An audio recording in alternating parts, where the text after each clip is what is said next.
G'day, Starlo here. How good's the ambitious habitat programs running right now?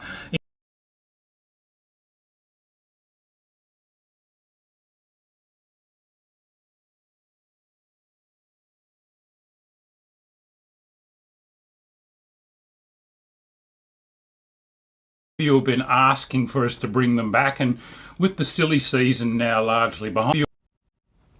G'day, Starlo here. How good's this? Another hub.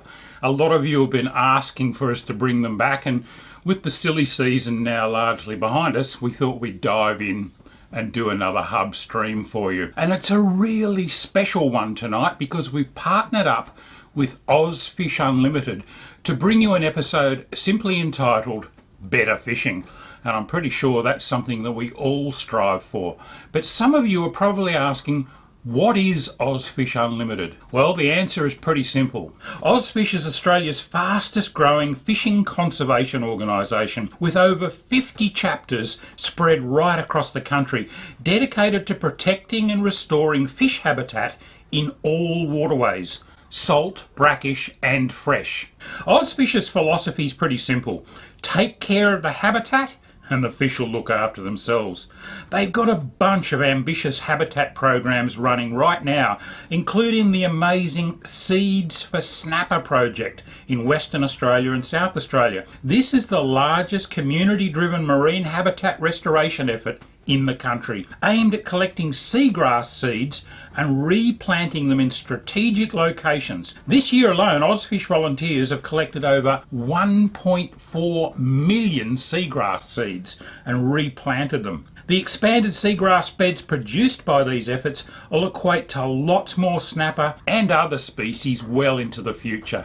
Another awesome OzFish project is the shellfish revolution that's going on in Brisbane's Botany Bay. This aims to drop 50,000 oyster baskets to build reefs, improve water quality and create more fish habitat, which of course equals more fish. The oyster shells come from local restaurants and they all need to be washed and sorted by volunteers, including local schools, before they're deployed. What an amazing community effort that is. Then there's the Waterway Fire Science and Bushfire Recovery effort in New South Wales and Victoria, with an army of volunteers replanting trees and other vegetation along waterways that were impacted by the Black Summer fires a couple of years ago. Now that's just 3 of many projects that are currently underway. So if you'd like to find out a bit more about OzFish Unlimited, make sure you go and have a look at both their Facebook page and their website and think about ways that you might be able to become involved. It could be something as simple as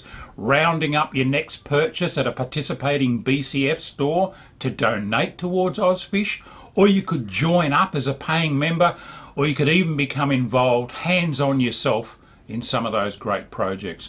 It's a wonderful way to help habitat and create more fish. But you know, the concept of fishing sustainably so that future generations can keep catching fish is nothing particularly new, and one of the people who pioneered it was our very own Rex Hunt. And right now we're going to go back and look at one from the archives, a TV segment from the Rex Hunt Fishing Adventure days when Rex was promoting the idea of kissing them and letting them go. And really that was the first time that a whole generation of Australians had become involved in letting a few of the fish that they could have kept go, and that's really caught on, and we're going to talk about that quite a bit tonight.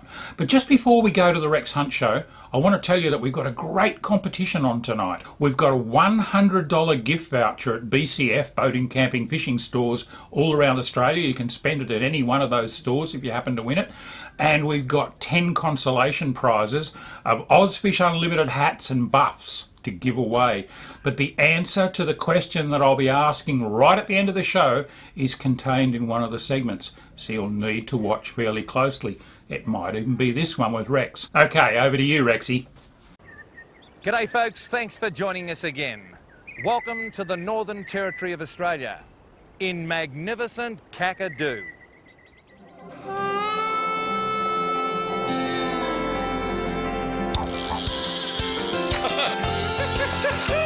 Look at that! The old bearded birdler, he's in his element. Threw it into his mouth. Unbelievable, mate. It's just like nature. It's what we're all about. I tell you what, This is just fantastic. Wagons, ho! Oh, thank your mother for the rabbits. Just when they think it's safe to come out, it's not an animal! Bang! I guess in the end, that's probably why we all go fishing.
A little barra had a go at that tiny little lure, folks. We'll get him later on in the show, I hope. Welcome to magnificent Kakadu, and I'm here with Darwin Recreational Fisheries Officer Phil Hall. And this is part of the East Alligator system. And Phil, quite amazingly, they call this the rock pool. It's one of the prettiest places you're likely to see, Rex. My missus said to me on the phone last night to bring her up here again. Now, that is a very, very good indication that this is a nice place. We're here to have a look at the scenery, and I'm sure the folks at home are going to have a good time. But we're also here to do a little bit of piscatorial hunting, in brackets fishing. You bet. I think we might go and have a look at some logs down the bottom end of the rock hole there. They normally produce a few fish, and then we can head down into the tidal reaches where we'll be fishing mainly on the colour changes with the runoffs where the floodplains, water off the floodplains enters the main stream. Sounds all right to me. So we're actually going south in the East Alligator. That's right, yeah. Well, Horace Greeley went west, young man. We're going south, old men. Stick with us, folks. I'm sure you're going to have a ball in magnificent Kakadu. Hang around.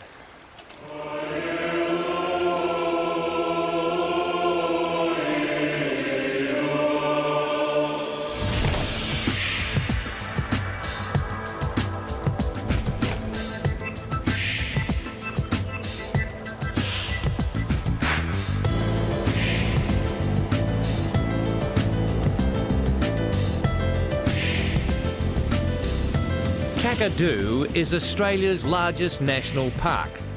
It covers approximately 20,000 square kilometres and is a World Heritage listed area for both its cultural and natural heritage. The park protects one of the finest and most extensive rock art collections in the world, along with an amazing array of plant and wildlife. Kakadu is renowned for its natural beauty and magnificent wetlands, and the East Alligator River is no exception. It forms the border between Kakadu National Park and Arnhem Land. The best fishing on the river occurs after the wet season, when the roads become accessible.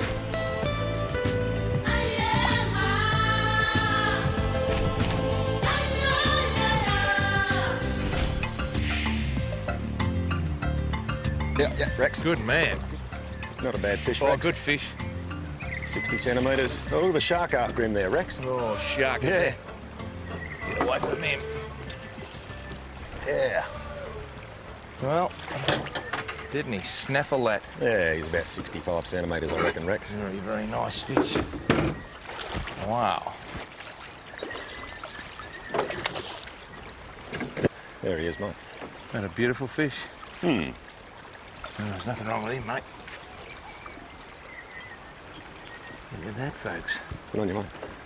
Have a look at him. I tell you, he's in pretty fair nick, isn't he? He's got him all that one prong right on the end of the snout. Yeah, look at that. Do the honours, mate. Yeah. There we go.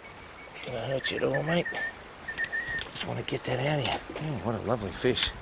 A bit thicker through the body. He's been feeding well, I'd say, that boy. Yeah, he has, hasn't he? Yeah. I give him a little bit of a peck. Hmm. You can pop him back there, mate. No worries. Very nicely done. Early in the morning on the floodplain.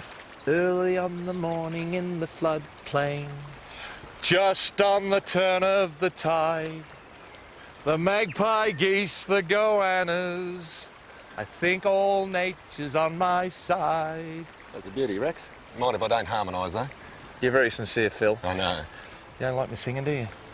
Well, mate, I'll refrain from commenting there. Let's just go fishing. Thank you very much.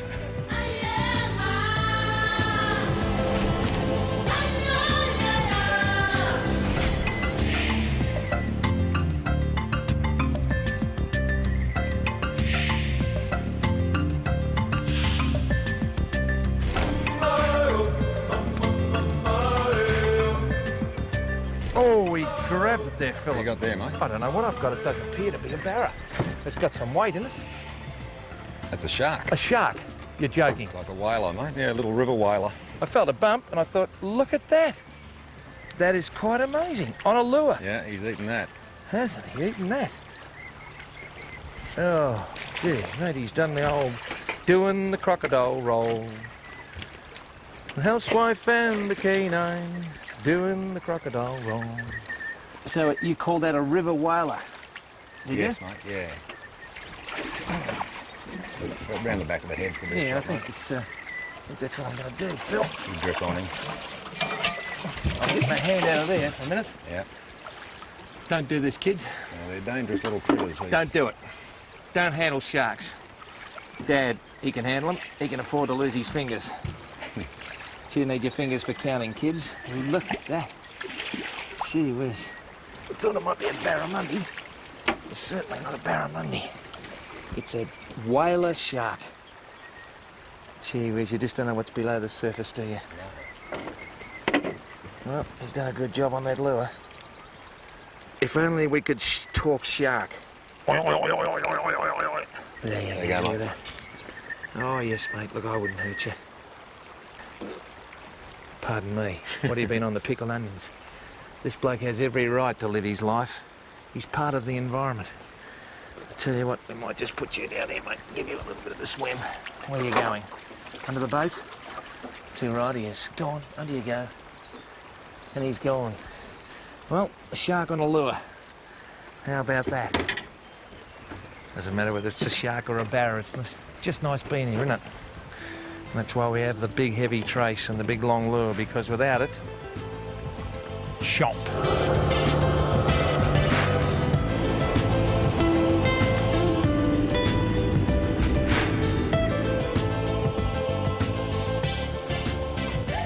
The East Alligator, Philip, a pretty serious waterway. It's one of our bigger inland tidal rivers, Rex, yeah. Really works best just after the wet. There's an upper reach to it beyond the crossing. We might go and have a look at some of the very pretty country up there later into the rock hole. I know it's one of your favourite spots. It is, yeah. Well, is it a serious barra river, this? This time of the year, it's one of our more productive rivers.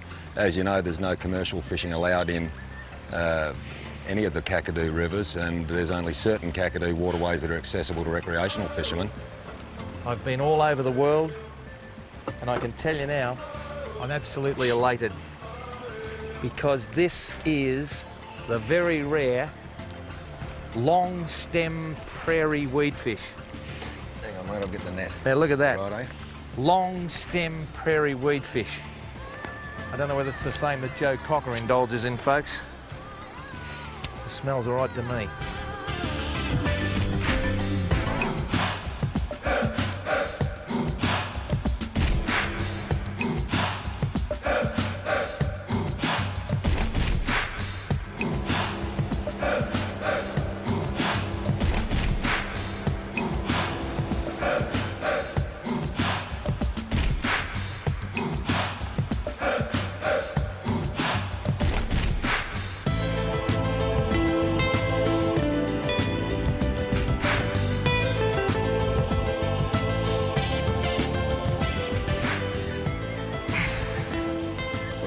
Rex, right up near the boat there, look.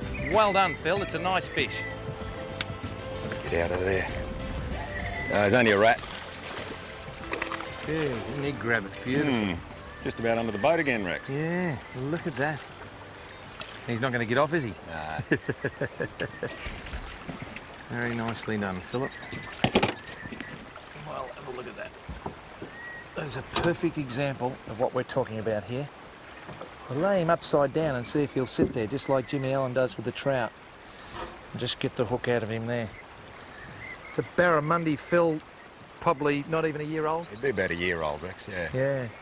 Tell us a bit about, we've been through the life cycle a lot of time, folks, but it's an interesting life cycle. Yeah, you hear people say, you know, the importance of a big wet season, a good wet season. If we have poor rains, what happens is that the little fish like this, which are spawned near the mouths of rivers, can't make it up into these crucial wetland habitats where they're really barramundi nurseries, Rex. Yeah. If the rain doesn't come you know, heavy enough so that the inland billabongs link up, enabling passage through to them, the fish just are confined to a marine environment where predation is a major negative impact on them. Certainly is. I'll just pop him back and let him swim again another day. Off you go, mate. Look at that. A lot of those little fish around. Yeah, there are. And that's what we've got at the moment, folks. A lot of little fish. I'm going to put a bit more sunscreen on, keep the water level up, keep the liquids going. And somewhere, sometime today, it'll happen. But barramundi fishing just ain't going out and hitting the jackpot. Some people do. They say it's easy. Well, it might be easy, but it's also very, very satisfying to be able to come here when the fish are off the bite and then show you people what persistence will do. The little barra, right from day one, they're predators. Let's hope Grandma and Grandpa aren't too far away.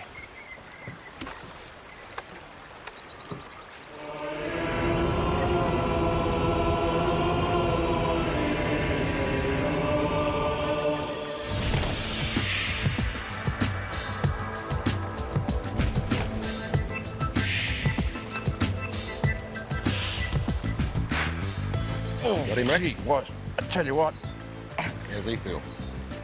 a bit of weight about him, I don't know. Yeah?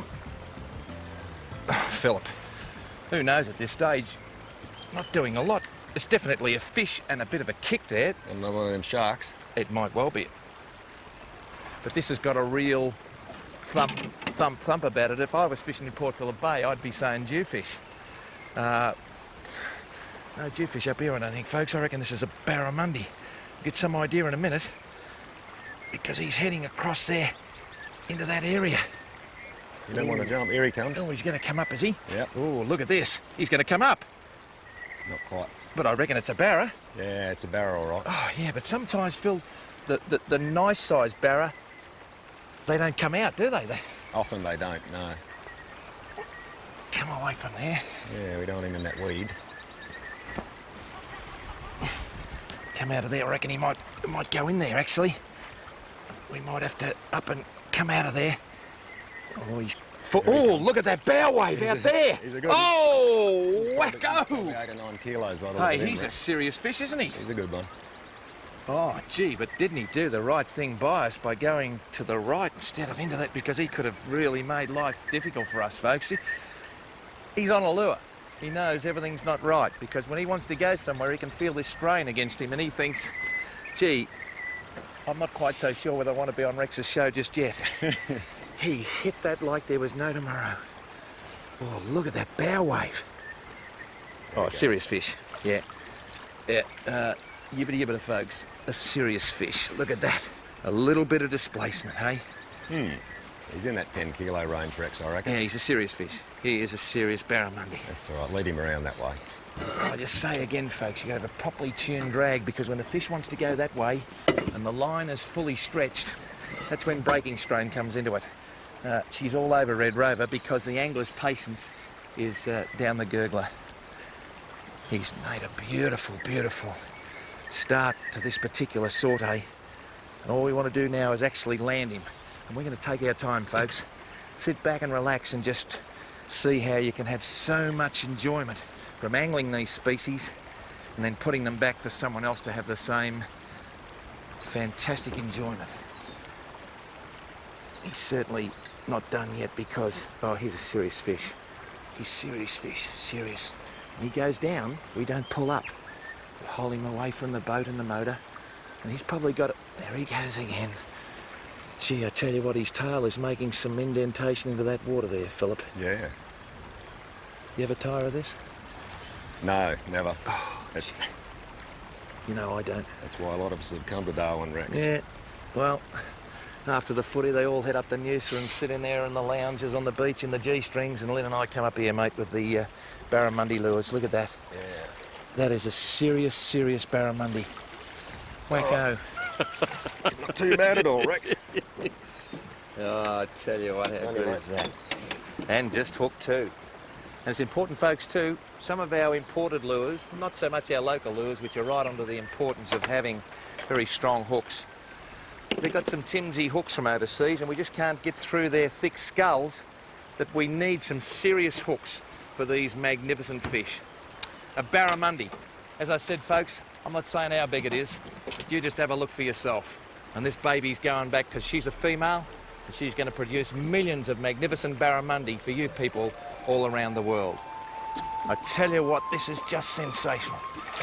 Come on, baby. Look, she wants to go. She wants to go. You going to go for me? Go on. Off she goes.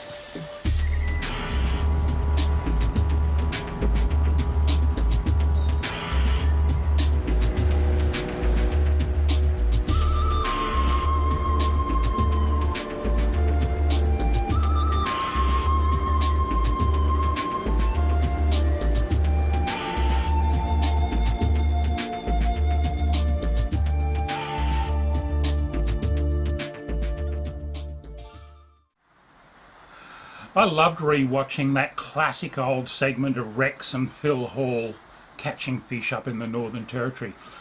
Oh, and by the way, in case you can't hear it, while I was watching that segment, the rain has begun pattering down on the tin roof of my little studio here on the south coast of New South Wales.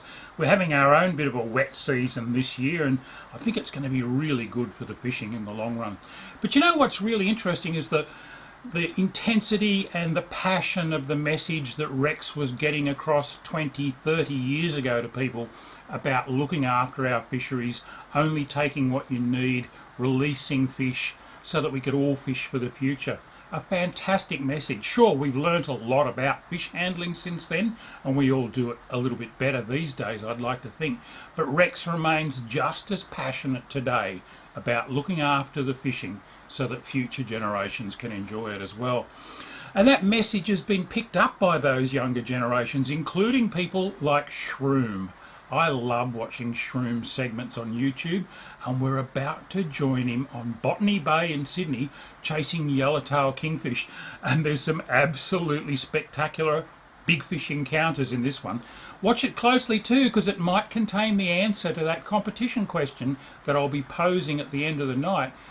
And if you get it right, you might pick up that $100 gift voucher from BCF or one of those OzFish hat and buff packs. But right now, Shroom's waiting for us out on Botany Bay. Over to you, mate. Our shared waterways have the most to offer. Let's practice stewardship. Oh yeah, guys, Botany Bay with Shuey. Shroom at the point. With Shuey, and down below we've got some squid we gathered earlier.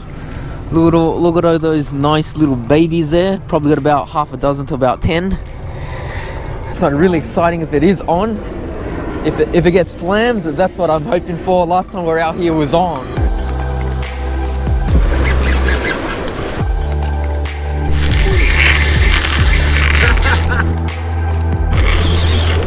Yeah, wow.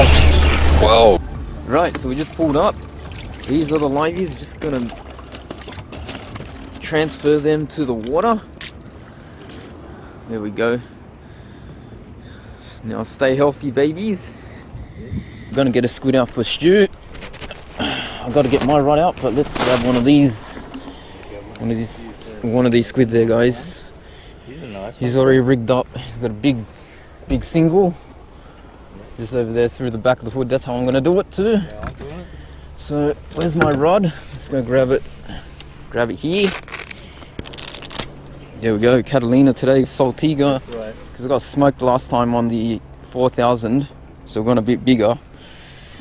Heavier gear. And now for my squid. Let's go reel this guy in.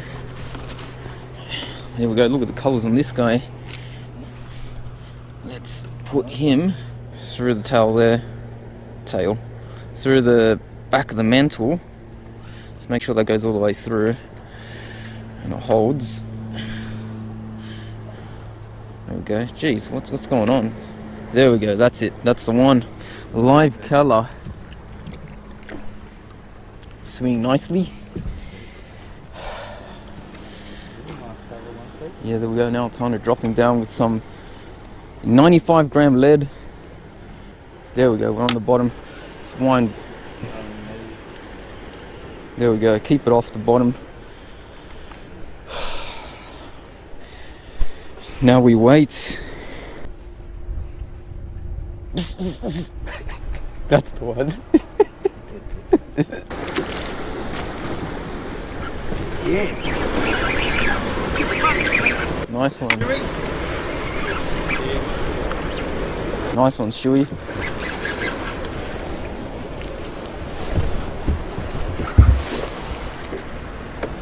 I'm on to. Yep. Stewie's on, guys, and I just got hooked up trying to film.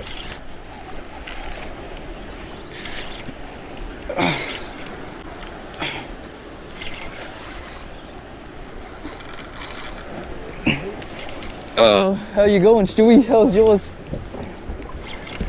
How's yours going?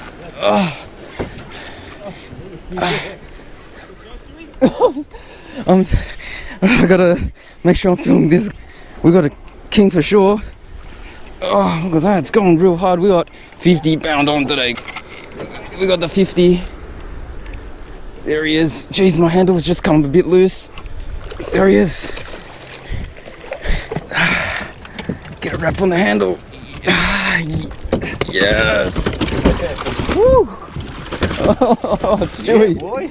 Yeah. Fist bump. Fist bump.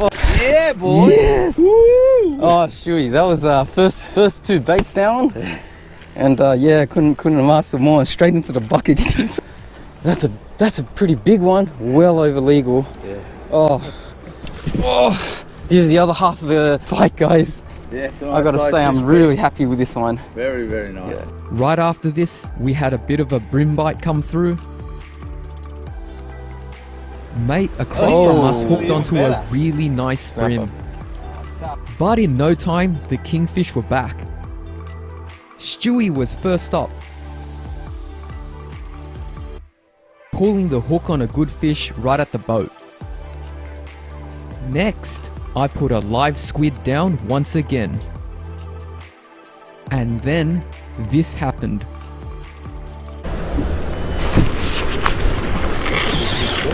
Yeah, wow. Whoa, I had the rod on the wrong side of my hand.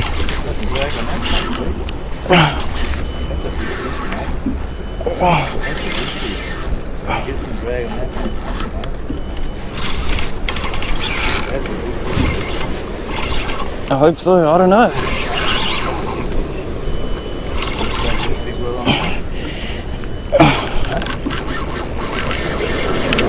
Oh, I was around the reef. Oh, I think he got me around the reef. I felt it wrap up.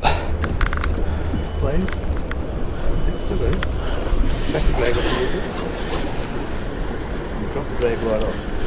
Open the spool. Darn. Yeah. Now try again. Lock up on your hand. Oh, freeze. Oh my gosh. Oh no. Wow. That was a big fish. Incredible. That was a big fish. That was a big fish. See if he comes out. I don't think he's going to come out, but that might just be reef now. If he's still locked in there, he might untangle himself. That was a good fish. Yep, he's back. Oh no. Oh, I thought he was just out. Lost everything. Wow, that's the way it goes. Yeah. That's the way it goes. Too good, that fish. Oh, he's getting the live squid back out. Let's get Stewie one first while I get set up. Here you go, Stewie. Thank you very much. Yeah. It's a squid. Hopefully that converts into a king. Yeah. Pretty nice. Look at that. Right Oh, to it the just top. changed Yeah, colour. Perfect. That's the way. I'm gonna drop it down now. There he goes. And there he goes, right down. Always chance, huh? Oh yeah.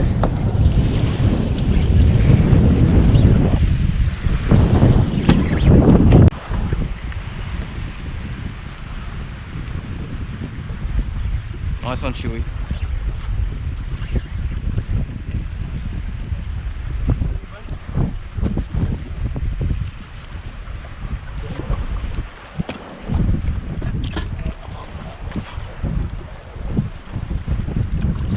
That's a good one.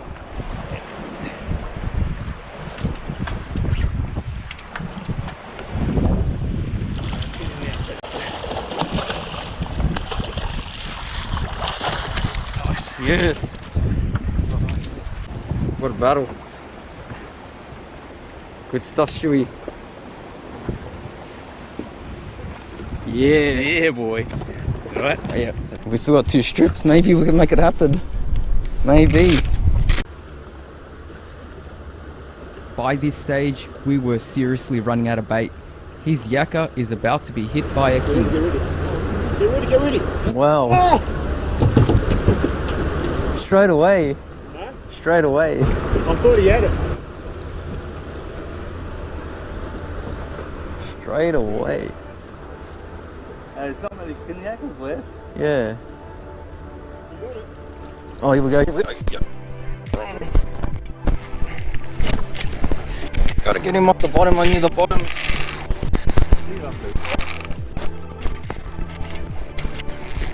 Gotta get. Oh my god, this guy's got.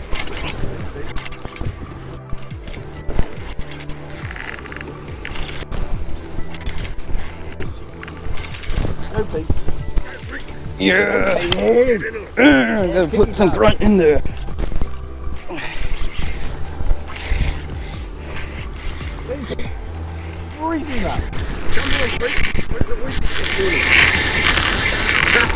Whoa!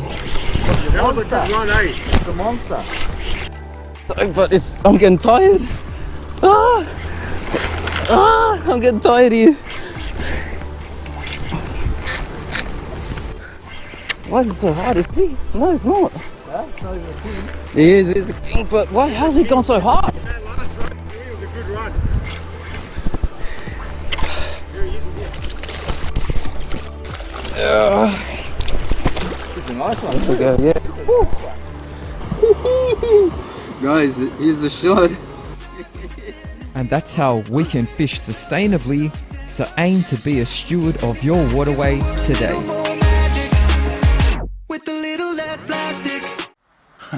Wow, don't those kingies go hard? I don't think there are too many other fish that pull quite as hard on a kilo for kilo basis as yellowtail kingfish. But some great messages in there as well about fish handling and looking after your catch. We're going to go from big strong fish to a little interesting fish now, because we're going to join Robbie Alexander on one of his little creeks down in northern Victoria, and he's chasing a fish that I find absolutely fascinating. I've got to admit, I've actually never caught one, and I would love to, and that's a freshwater blackfish, also known as a slippery. Now Robbie is targeting them with circle hooks so that he doesn't hook them too deeply. This is a really interesting segment. Oh, and it might also contain the answer to the question that you'll need to know to win our prizes at the end of the night, so watch carefully. Blackfish are a small native fish that live in these mountain streams, and they're sometimes called greasies because they're really greasy and slippery to hold. They're mostly nocturnal. They will feed during the day, but they feed best on sunrise and sunset and throughout the night. They're also a fish that there's a lot that is still unknown about them. There's been a lot of research gone into trout cod and macquarie perch and murray cod and the larger freshwater species, but the blackfish, there's still quite a lot to discover about them. For example, why do the blackfish here on the northern side of the Great Dividing Range grow to around 30 or 35 centimetres maximum, whereas the same genus and species of fish on the southern side of the Great Dividing Range, they grow to 4 or 5 pound. Why is that so? I don't know. That's why I said there's still a lot of research that has to be done. But one thing I do know about the blackfish, even though they're small, they're a lot of fun to catch on twilight or on sunset in these small streams. Now, where I am tonight, up here, I've fished in this spot before for blackfish and I've done quite well. The water's quite off colour thanks to recent rain, which means that I could pick up a trout as a bycatch. I'm using a small circle hook and a tiny little sinker the size of a pea rigged on a paternoster rig. But blackfish are notorious for swallowing the hooks and getting hooked quite deep, and I'm hoping that the circle hooks might prevent that. So folks, tonight I'm going blackfishing with circle hooks. Now I'm going to go and get some Aerogard and spray myself, get a worm on the hook and get my line in. Now hopefully I didn't get too much Aerogard on my hands, but I just went and rubbed a heap of dry dirt and dust on them and rubbed them through the grass to try and mask the Aerogard smell. Anyway, I've been getting some advice on circle hooks from the guys at hardcorecirclehookusers.com, and they've told me that the biggest mistake people make is not leaving the hook, the tip exposed. I need to leave the tip exposed, so I'm going to put this worm on here, but I've got to remember to leave the tip exposed. I might just leave it like that and just see what happens. I'll just go with one worm and see how that goes. I'll put a second one on, why not? I've got the big fat juicy Jan Juck worms on here. I'll leave one really stuck to the hook, and I'll just pin this one through a couple of times with most of it wiggling still. I can't even see the tip. Right, there's my Jan Juck daily double with the point of the circle hook exposed. This is what all the lovers of circle hooks have told me I need to do. Now, I don't usually use a paternoster rig. I usually use a split shot sinker, crimped up the line about 30 centimetres from my hook. But with the rain lately and the water being a bit higher than normal, I've gone for a paternoster rig just so that I can have that bigger sinker than a split shot.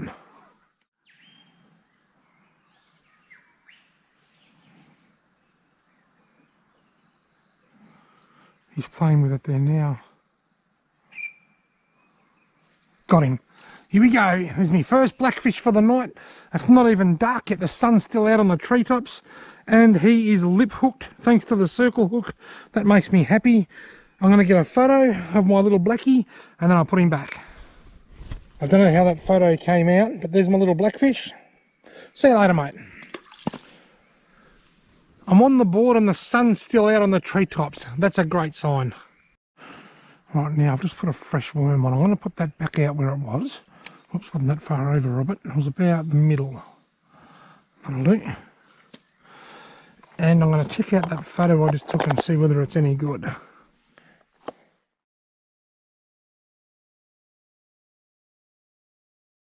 I should have brought one of my good cameras with me. As I sit here just waiting for a bite, I can hear a whipbird in one of the trees nearby. Eastern whipbird. It's got to be one of the nicest sounds in nature. And look at this, here's a bite. I love the sound of the eastern whipbird. Such an amazing sound. I can't mimic it. Here we go. Got him. There he goes. Did you hear the whipbird in the background then? I hope the camera picked that up. Another little weenie blackfish, and he is lip hooked. I'm really liking this. I haven't been overly impressed with the circle hooks, but this is impressing me. This is good. This is good. Lovely little blackfish. See you later, mate. I want to leave my camera filming for a couple of minutes to see if I can capture those whipbird sounds. Didn't take long.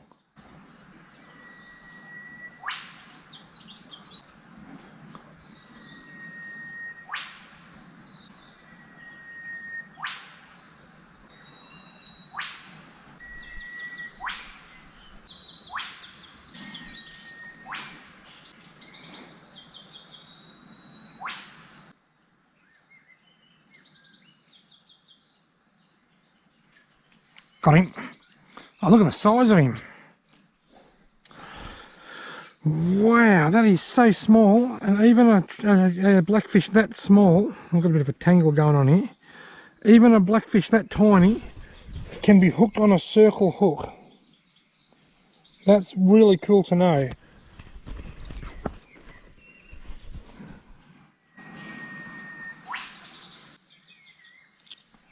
See you later, mate.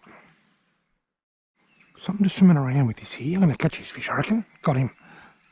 A bit bigger, this one. Quite a bit bigger. Is he lip hooked again?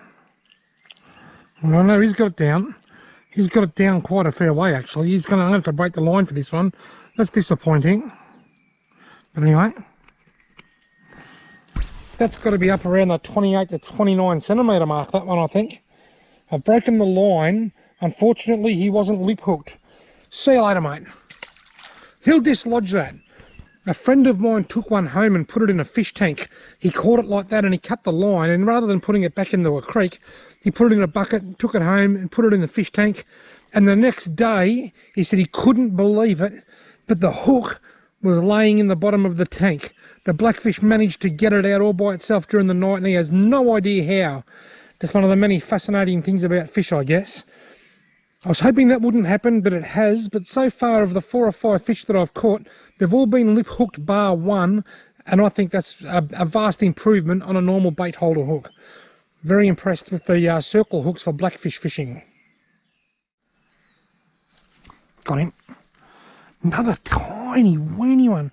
How healthy is this little creek? Wow. It's not even dark yet. They're just going nuts. So many of these tiny little blackfish in here. Now here in northeast Victoria, there's 2 types of freshwater blackfish.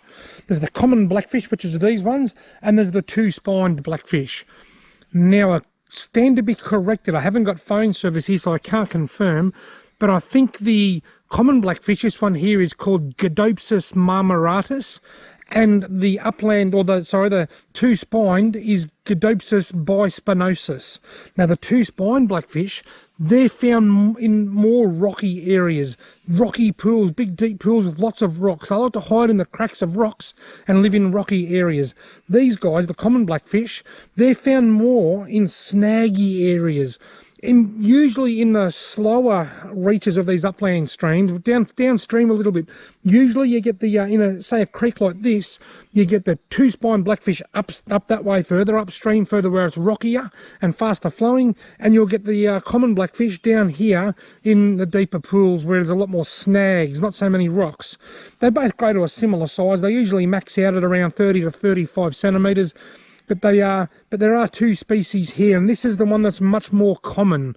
The common, hence the name, common blackfish.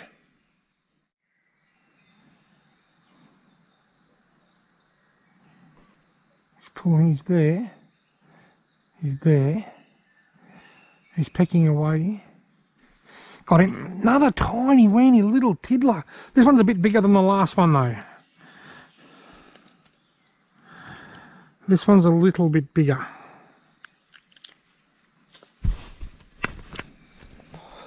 This one's up around the 12 to 13 centimetre mark. See you later, mate. Plump. I've caught 4 on the one worm. It's more of a worm patty now, but I'll leave it in there for a little bit longer and see if I can get 5 on the one worm. There's sort of not much point in putting fresh worms on if the worm you've got on is still working. Here we go. Come on, still going for worm number 5. Got him. Got blackfish number 5 on the same worm. He's a little bit big. He's very fat. Must be plenty of food down there for them. We've had a wet spring and a wet start to summer, and I just wonder whether that's what's maybe it's washed lots of worms and stuff in for them, and who knows. See you later, mate. Right, have I got enough worm on? Have I got enough worm on my hook to try and catch number 6? It's dwindling, but I'm going to give it a crack. Like I said, I haven't caught these fish on Janjuk worms. I've caught them on Janjuk worm.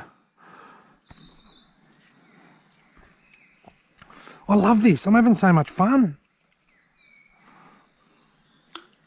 I'd like to see a few larger ones. I got that one bigger one earlier. That was a nice fish. Got him. He's probably 13 or 14 centimetres. He's not as small as some of the tiddlers, but look out, he got off.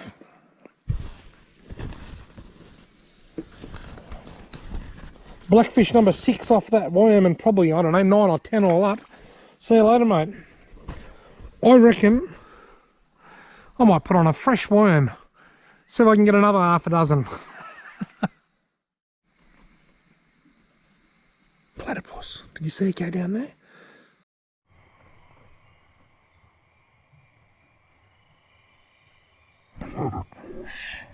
Just had a platypus swim past. That's really cool. Blackfish fishing. Oh, I love it. Some people might not like it. It's not the sort of fishing you would choose if you love the sound of a squealing drag, because they're all small. On the southern side of the Great Dividing Range, they're bigger. They grow to 4 or 5 pound. But here in northern or northeast Victoria, a big blackfish is anything over 30 centimetres. But it is a fantastic way to go fishing. It's fun, it's relaxing, and it's enjoyable, and it's a great way to wet a line and observe nature at the same time. I've seen an abundance of wildlife tonight, and it's been wonderful. Now, recently I purchased some circle hooks. I've tried them on yellowbelly, redfin and carp, and I haven't been sold on them. I've found the hookup rate to be really bad. But tonight I actually found a use that I really like. They are amazing hooks to use when you're blackfish fishing. I've probably caught 12 or 15 blackfish in this twilight period. Only one of them needed the hook to be cut off. The rest of them I was able to unhook and throw back as they were all hooked in the lip. That is an enormous improvement on most blackfishing sessions. Such interesting fish, those freshwater blackfish, and obviously quite prolific where Robbie was fishing.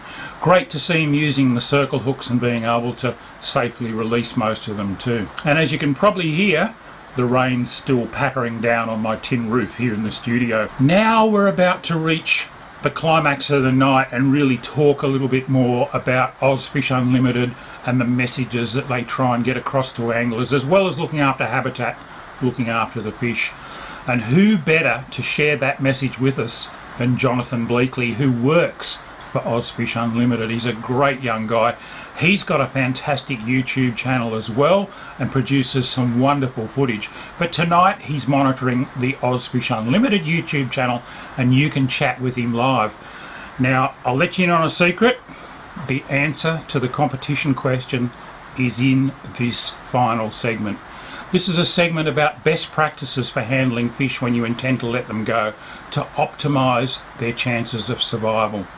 So let's cross over to Jono right now, hear a little bit more about OzFish, and then see this clip on best practices for handling fish. Over to you, Jono. Well, thanks, Starlo. It's fantastic to be on one of these fishing hubs. I must admit, I was tuning into every single one last year and absolutely loved them. But I'm super pumped that fish handling has made the agenda for the first one in 2022. Now, for those who don't know me, Jonathan's my name, and I'm lucky enough to be involved in a fantastic organisation in OzFish Unlimited. Now, as a younger lad, a younger fisherman out there, and Steve, I'm not looking at you by any means. I don't think you'll mind me saying that one.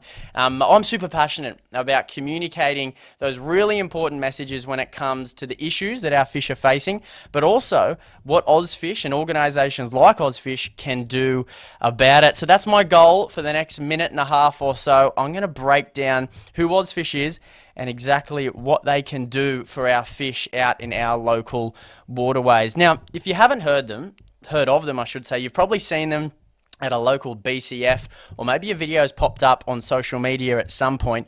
But in its simplest form, OzFish is a conservation movement. Their goal is to protect and restore fish habitat across Australia. And we all love our fish, and we all want to make sure fishing is around well into the future. Now, how they operate is through chapters, which is basically a group of rec fishers, both men and women and kids at that, in any given local waterway across the country, who come together and agree that they want to do something about the fish populations or the habitat in that particular area. What they do then is come to OzFish at OzFish HQ and say, hey, I want to get involved and I want to do something about it. And then it's up to us to equip them with everything they need to get habitat restoration projects up and running. So I'm talking everything from insurance, marketing assistance, research assistance, access to scientists and universities all across Australia, supplies, whether they be big or small, you name it. OzFish is there to get you guys in your local waterways set up to do something about some of the issues we are facing. Now, this can be in many different forms. Some chapters around Australia enjoy nothing more than getting a beer at the local pub once a week or maybe fortnightly and chatting about the waterway just to get a bit of a better idea on how it's going and maybe some of the issues it's facing. To be honest, nothing better than a palmy and a beer on a Thursday night, but some of the other chapters around are taking it to the next level. Over in Western Australia, South Australia and up in Moreton Bay, those chapters are leading the country in community-driven restoration projects. I'll explain a little bit for you. So in Moreton Bay, there was a group of community members that noticed that Moreton Bay shellfish reef populations had dropped in the last 10 or 20 years. So they decided to go around to the local restaurants, collect as many oyster shells as they could, and start storing them at the OzFish Shellfish Restoration Facility. They would then clean them and dry them and let them dry out in the sun with the help of local schools, I should say, and community organisations. And then OzFish would come in, pack them into baskets, or ROBs as we call them, and drop them out into the bay.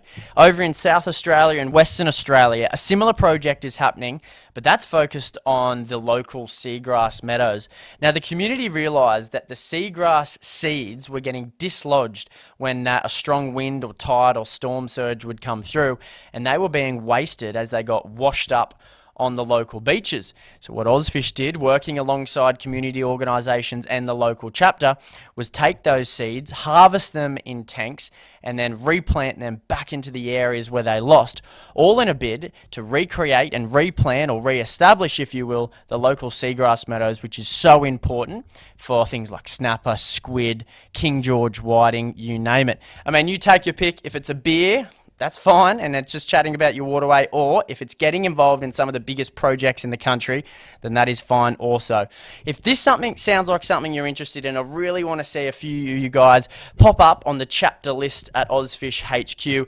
I reckon a few people that are watching this know a bit about their local waterways that could go a long, long way in helping the local fish populations. Now, the other side of OzFish is what we call empowering us as fishers to be stewards of our waterway. And what this means is basically trying to educate the average recreational angler down at the boat ramp to protect not only the fish when it hasn't been caught, but when it finally hits the deck, to know what to do about it. And what I'm referring to there, of course, is what Starlo's touched on, and what Rex was doing all those years ago is correct fish handling practices. Now, I could sit here and talk about it for a while, but I think the best way to communicate this message is through viewing a fishing session of its own. And I was lucky enough to be joined by Dan Guilfoyle, a local Hunter OzFish chapter member in Lake Macquarie, which I must admit is only a stone's throw from here. And we went out there to see if we could target a range of different species on a range of different techniques, and then employ a range of different fish handling techniques to make sure they swimmed off in the best possible way. I'm going to stop talking, and the video is about to play, but keep an eye out, because that prize that Steve's been referring to, well, the answer to that question you will find in this video. So watch closely, and we'll see Steve on the other side. Today, Dan and I are heading out on our local waterway, Lake Macquarie. You ready, mate? Let's roll. Let's do it. Dan and I have been fishing together for a long time, and have built an appreciation for not just landing that fish, but making sure that it swims off in the best possible condition.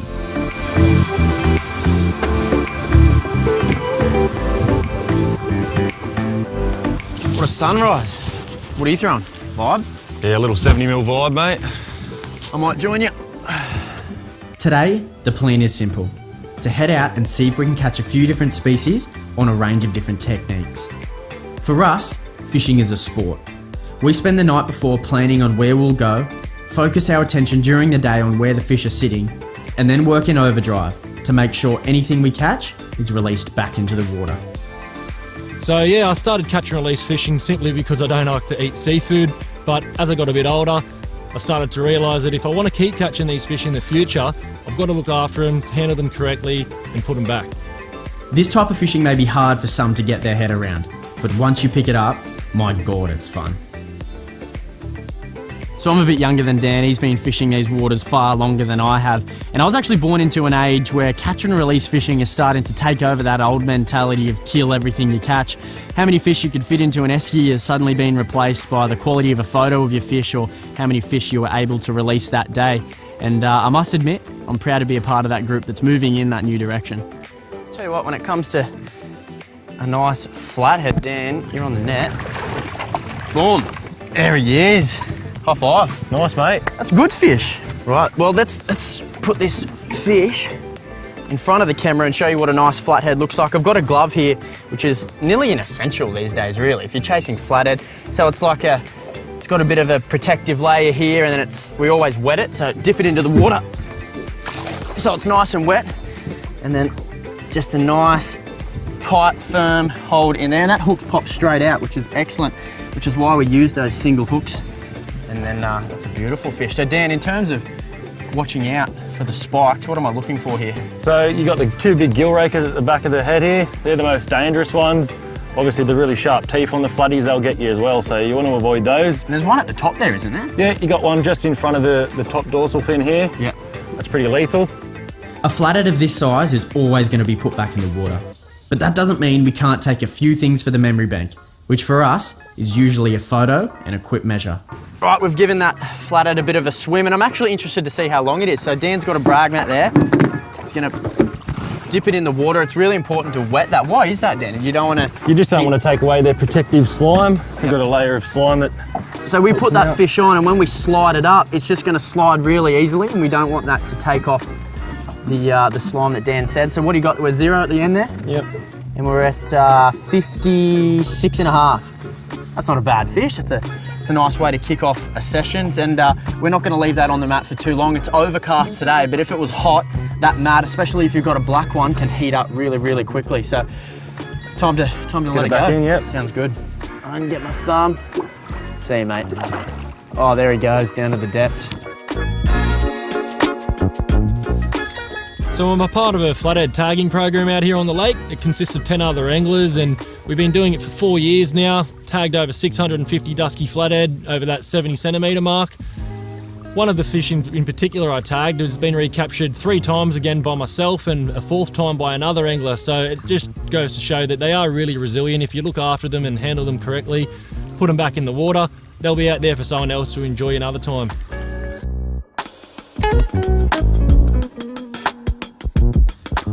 When it comes to fish handling, it's not overly complicated. It's just a matter of a few basic principles for when you ever have any fish on board, whether it be a really quality fish or even just one of those smaller size fish that might just be legal. You know, don't use lip grips. They're no good for the fish's mouths. They bruise it and pierce it. You know, wet your brag mats, your gloves and your rags. You don't want to take off any of that protective slime, and try use those nets, those rubber nets that have quite big holes in them, not only for your convenience when getting trebles out, but also so they don't rub up against the fish and damage whether it be their eye or their skin. So you take those 3 principles in any fishing scenario and you're doing the fish a favour.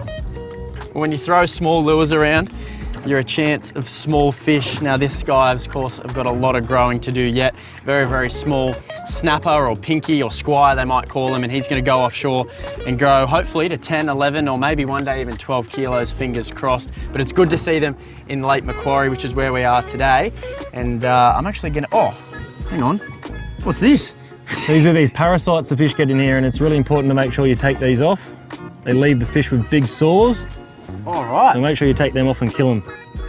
So it grows on the fish, and it's left like a little bit of a mark there. Yeah, you can see it already leaving a sore now. They'll attach themselves to these fish, and they just give them grief. Assessing the quality of a waterway can be difficult. Catching a big fish can be a great indication that the anglers in the past have done their part to release it if it's previously been caught. Catching smaller fish, however, and a range of them, can be a great indication that there is sufficient habitat around to support those numbers. Today, we were lucky enough to see the best of both worlds, which a range of smaller species in the morning, and then this in the afternoon. Got him on, Dan? Yeah. Got a nice fish here. There he goes. Right. I'm going to go get the net because you're going that way.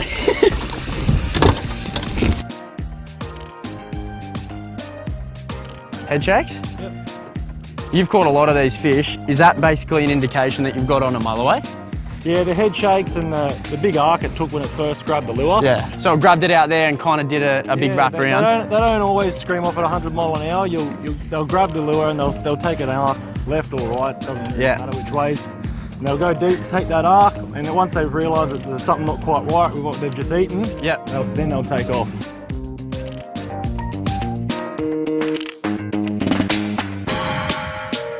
I'm going to get the net ready. I've got the gloves, the pliers and a rag there ready to go for when it hits the deck. And I'm going to leave Dan to do what he does best.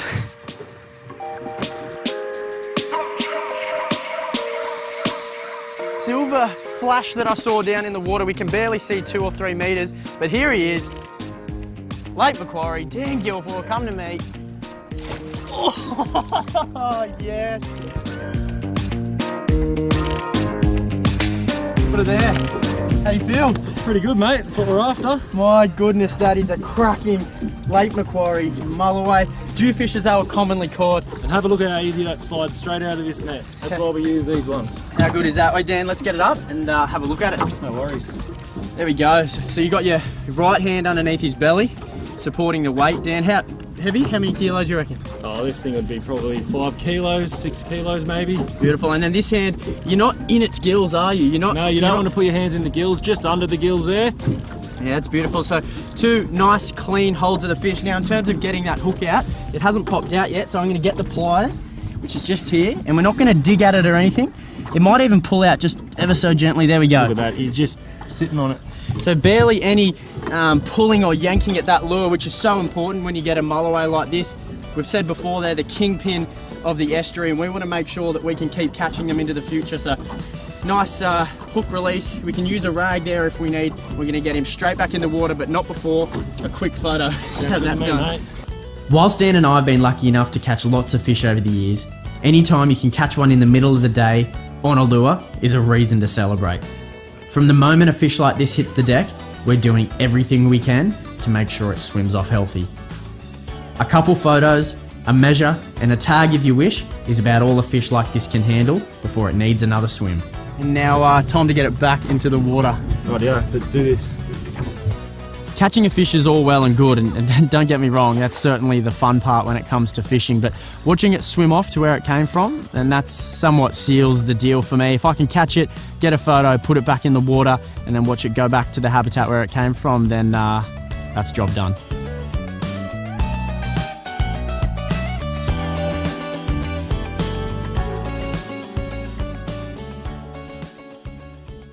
Good stuff, and some great messages in that segment from Dan and Jono. And now, the part of the night that you've been waiting for. I'm going to pose the question that you have to be able to answer correctly to be in the running to win one of our prizes. And that question is, what was the length of the dusky flathead that Dan and Jono opened their account with on Lake Macquarie? How long was that fish? You need to type the answer into the chat now, and I can see some coming in already. Alright, however many correct ones we get across the 5 channels that you're watching this on, we'll put them all together, and Jono will put them all in a hat tomorrow and pull one out, and on the OzFish Unlimited Facebook page he'll announce the winners. He might even make a little video of drawing them out just to make it exciting. So, how long was that flathead that they caught to kick off their great session on Lake Macquarie? And you only got until the end of the stream in a few seconds to get your answer in there, so don't muck around. Look, it's been fantastic to have you all on board tonight, and it's been especially pleasing to team up with OzFish Unlimited. I've been an ambassador of theirs for several years now, and I really love the work they do. I love getting out there into the field and seeing what they're doing to help restore fish habitat and produce more fish for people like you and me to catch. Take a couple for a feed by all means, but put back into the water anything you don't need and try and optimize the chances of the survival of those fish that you release. You've had plenty of tips tonight on how to best do that. I'm not sure when we'll do the next hub. We might do one next month, we might wait a month or two. Let us know what you want to see. Do you want to see one every month? Do you want to see them more frequently? We quite enjoy doing them, but there's a fair bit of work in it, as you can imagine. But just let us know what you think about the fishing hub.